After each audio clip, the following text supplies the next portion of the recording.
This is Gerardo Del Real with Resource Stock Digest. Joining me today is the president and CEO of T2 Metals, Mr. Mark Saxon. Mark, how are you today? Hey, Gerardo, good morning and good to talk to you. Been too long. Well, listen, you're in the field, you're in Nevada. As always, you are vetting projects, doing quality due diligence on projects, as you always do. You and I had a conversation off air that I'll share, and hopefully you don't mind, but we talked about how there's two types of companies right now. There's companies that are spread too thin, don't have the personnel or the budget to advance the properties that they've secured, and are likely going to be going away very, very soon. And then there's companies like T2, which, look, let's be frank, the share price has also been pushed down along with most other companies in the resource space. It's the summer doldrums, people are outside. But in T2's case, you actually have the good fortune by way of being very strategic with the way that you position shareholders in the company. You have the good fortune of being able to go look at projects and being opportunistic in the projects that are being offered to you and the projects that you have under consideration. With all that being said, you just signed a drill contract for the Sheridan Copper Zinc project in Manitoba, which is a phenomenal project, especially relative to the market cap of T2, which is minuscule right now. And I suspect that as we get out of the summer doldrums and move into the month of September, you're going to get a pretty significant re-rating just on this project alone. Tell me how much of that you think is accurate, and then let's talk about Manitoba. Yeah, for sure, Gerardo, and that was a very big introduction. So there's lots of points to touch on there. So yeah, I guess from the top of your comments there, yeah, the mining industry is going through a bit of a flat patch at the moment, and yeah, lots of companies that don't have sufficient money to generate news flow and get work done, and yeah, that's an industry-wide problem. And yeah, T2 has adequate cash in the bank. We've got both hard dollars and we've both got and soft dollars. Flow through dollars to work in Canada. And so, yeah, we'd like more, but yeah, we're doing okay at the moment for the stage of the business. And so, yeah, we're quite safe in that regard. And yeah, and as you mentioned, we protect our shareholders' capital very closely. And so we've been working in this company for quite a while, and we've still only got about 30 million shares out. So we're in a very good position sort of as the company moves ahead.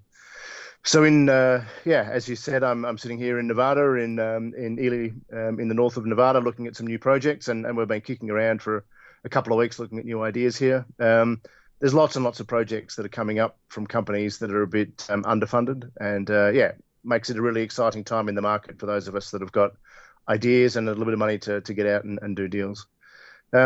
This week we announced the signing of a drill contract, which is for our Sheridan project up in Manitoba.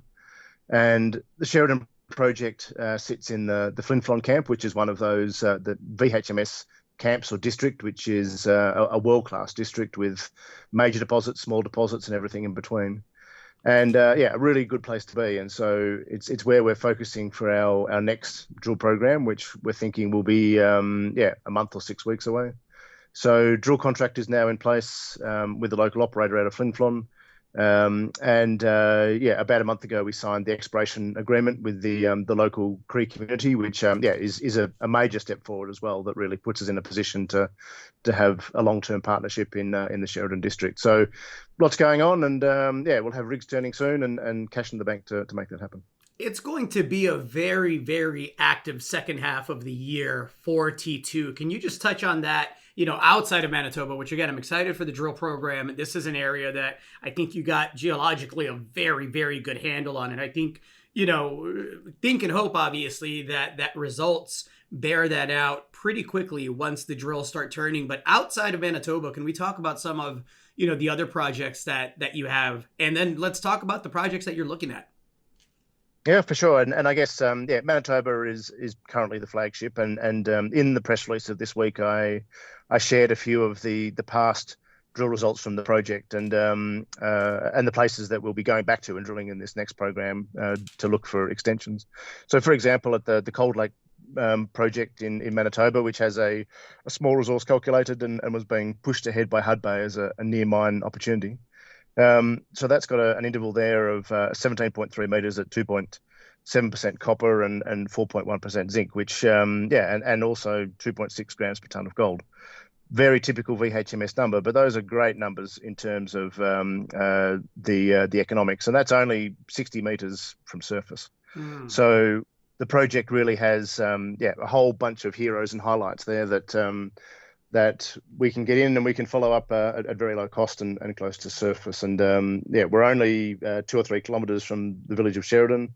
Sheridan's only 70 kilometers from Flin Flon.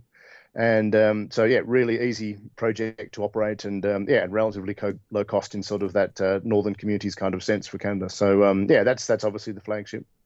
But looking down in the US as well, and obviously so much happening in terms of the move to bring mining and production back into the US, that it's pretty hard to ignore having quality assets in safe jurisdictions at the moment, like US and Canada and Australia, obviously, and the places where projects, if they're found, they can be developed, and there's none of the nationalisation issues that we're seeing in some regions, and or sort of local conflicts. So very focused on the US and the Western US. Nevada and Arizona have a whole series of great copper projects, world-class copper projects, and so.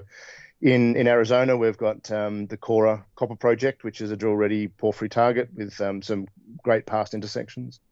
We drilled at Leader in Nevada, which was a copper target, turned into a gold target through the drill rig, and we're out looking at other ideas and particularly focused on copper and US. I guess the Western US gives you opportunities for skarn-style deposits, VHMS deposits, and porphyry deposits, which all of which are the major classes of copper production in the world. So all great targets.